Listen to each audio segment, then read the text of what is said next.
Saudi अरब में आज तड़के एक बेहद दर्दनाक दुर्घटना हुई जिसमें कम से कम 42 भारतीय उम्रा यात्रियों के मारे जाने की आशंका जताई जा रही है।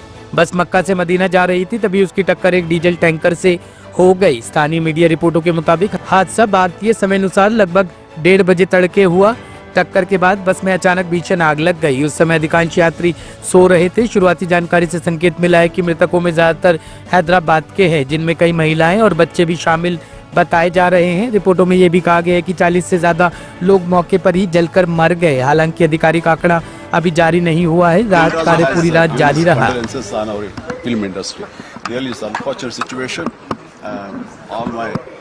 Sympathies and condolences to their families and who have died. I'll pray God to rest in peace.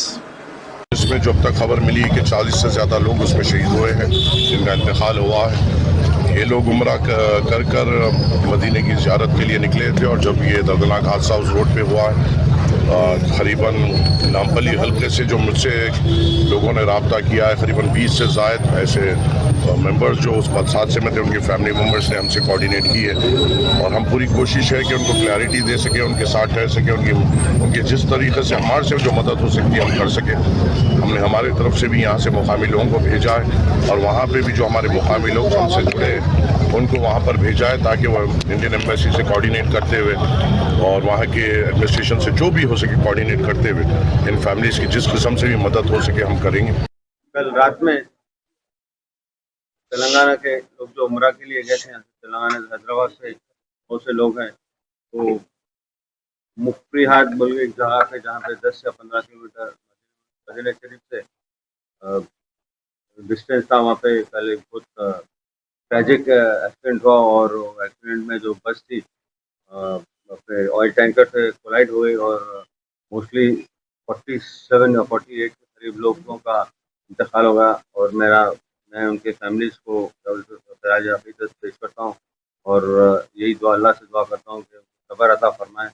और हमारी तरफ से जो ट्रैवल एजेंट 4 ट्रैवल एजेंट्स के थ्रू गए थे, बट लेकिन जो होना है तो अल्लाह की मर्जी, इसमें हम ज़्यादा कुछ बोल नहीं सकते। बट लेकिन हम हमारी तरफ से हमारी इसमें 17 मेल 28 फीमेल और 10 चिल्ड्रन, जहाँ तक के इंफॉर्मेशन मिली है, उनका इंतकाल हो चुका है। और शायद मेरे ख्याल में जो इन्फॉर्मेशन के तहत जो हमारे मिली, वहाँ पे एक आदमी जो है वो सर्वाइव के है और वो हॉस्पिटल्स में लेके गए हुए हैं।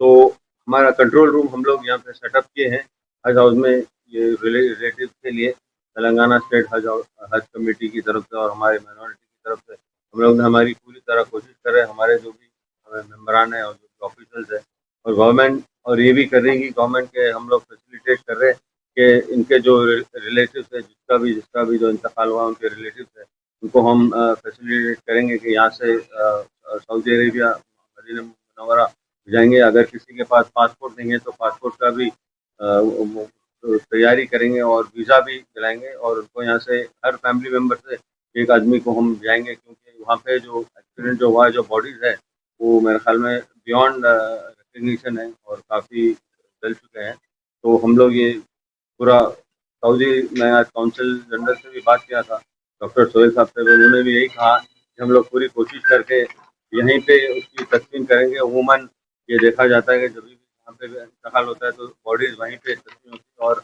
हम पूरी कोशिश कर रहे हैं।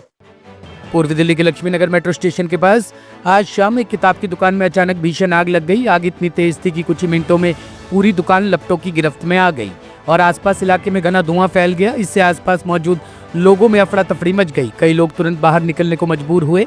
दमकल अधिकारी नितिन ने बताया कि शाम लगभग 4:45 पर आग लगने की सूचना मिलने पर फायर टेंडर मौके पर भेजे गए। टीम ने तुरंत आग पर काबू पाने के लिए प्रयास शुरू किए और स्थिति को नियंत्रण करने में जुटी रही। शुरुआती जानकारी के मुताबिक इस घटना में किसी के घायल होने की खबर नहीं है। सर नाम बता दीजिए। मैं station officer Nitin, Connaught place fire station से। सर कितने बजे कॉल मिली थी, क्या कॉल मिली थी? 4:45 की फायर है ये। अब 4 गाड़ियों का इनिशियल टर्न आउट हुआ था।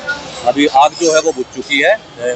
फायर जो थी वो बुक शॉप थी, उसके अंदर किताबों में फायर थी। काफी ज्यादा स्टोरेज है, स्टैक कर रखा है, तो उसको हटाने में अभी कूलिंग में थोड़ा सा टाइम लगेगा। क्या लगता है सर कि किस वजह से ये हादसा हुआ? क्या कोई कैजुअल्टी भी हुई? कैजुअल्टी कोई नहीं है, रीजन ऑफ फायर अभी नहीं बता पाएंगे, उसमें थोड़ा सा टाइम। पूरी बिल्डिंग में कहाँ नहीं, बिल्डिंग में नहीं, ये बेसमेंट में जो आप शॉप देख रहे हैं इसी में फायर थी। सर एक बार क्या नाम है आपका बताइएगा। मेरा नाम शशिकांत पांडे।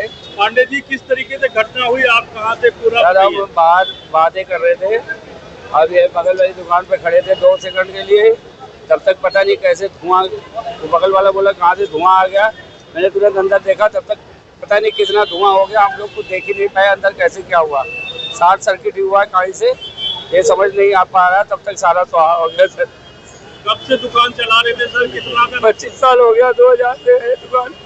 किस तरीके की दुकान बुक थी सर इसमें? इंजीनियरिंग, मेडिकल, MBA, BBA सारी कोर्स की किताबें, सारे MBA स्कूल सारा किताब था हमारे पास। कितने का सर नुकसान हुआ? करोड़ों रुपए का माल भरा हुआ था सर दुकान में। दिल्ली में हुए कार ब्लास्ट के मामले में मुख्य आरोपी आमिर राशिद अली को 10 दिन के लिए NIA की कस्टडी में भेज दिया गया है। सोमवार को उसे अदालत में पेश किया गया, जहां से कोर्ट ने जांच एजेंसी को उसकी कस्टडी सौंप दी। आमिर राशिद अली को NIA ने रविवार को गिरफ्तार किया था। जांच में सामने आया कि आमिर और आतंकी उमर नबी ने मिलकर दिल्ली में बड़े पैमाने पर धमाका करने की साजिश रची थी। NIA की टीम अब अगले 10 दिनों तक आमिर से पूछताछ करेगी और इस दौरान मामले से जुड़े कई बड़े खुलासे होने की उम्मीद है। आज लाल किला ब्लास्ट के अक्यूज को जो पेश किया गया, तो उसकी रिमांड के लिए NIA ने 10 दिन की रिमांड मांगी है।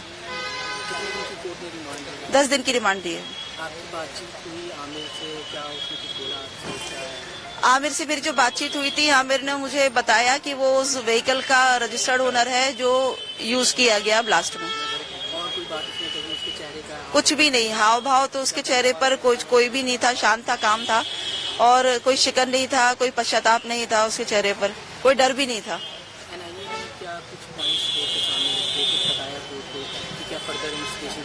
NIA ने कहा कि ये उमर का एसोसिएट है और इसका अरेस्ट करके इसको रिमांड दिया जाना बहुत जरूरी है, ताकि रिवील किया जा सके इस साजिश में और कौन कौन लोग शामिल हैं। नो। ब्यूरो रिपोर्ट, टीम तफ्तीश न्यूज।